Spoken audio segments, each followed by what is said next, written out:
Bonsoir, merci d'être avec nous sur la 3. Voici rapidement les grands titres que nous développerons tout à l'heure dans le journal. Tragédie à Toul, en Meurthe-et-Moselle. Une grue s'est effondrée sur un groupe scolaire.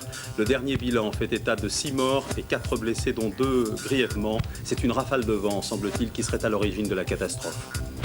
Situation toujours préoccupante sur le front des inondations, surtout dans l'ouest. Gros problème dans le Finistère, urgence également dans le Morbihan et dans la région de Caen en Normandie. Partout, les hauteurs d'eau enregistrées sont 4 à 5 fois supérieures à la normale.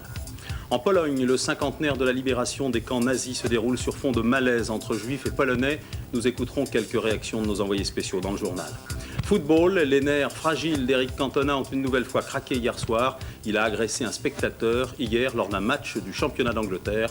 La carrière de Canto est, semble-t-il, extrêmement compromise. Beaucoup plus sereinement, nous regarderons tout à l'heure la suite des défilés de mode. Ce soir, nous laisserons griser, c'est le cas de le dire, par les modèles de Christian Lacroix, le méditerranéen, et par les commentaires chantants de Madame Mireille Mathieu. Journal complet dans un petit quart d'heure, juste après la météo présentée par Michel Touré. A tout de suite, merci d'être avec nous.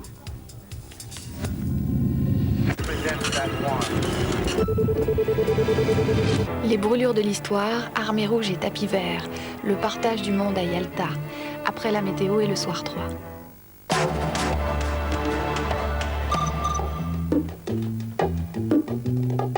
Ils habitent l'un des plus beaux endroits du monde, tout au bout de la Camargue. Un village hors du temps, hors des habitudes, un lieu à part. On ne sait depuis combien de temps, mais ils sont d'ici, de Bauduc. Un village d'irréductibles, sans eau, sans électricité. Un choix de vie, avec pour seul luxe, le soleil et la mer. Un petit cabanon, c'est vendredi 20h50 dans Thalassa, sur France 3.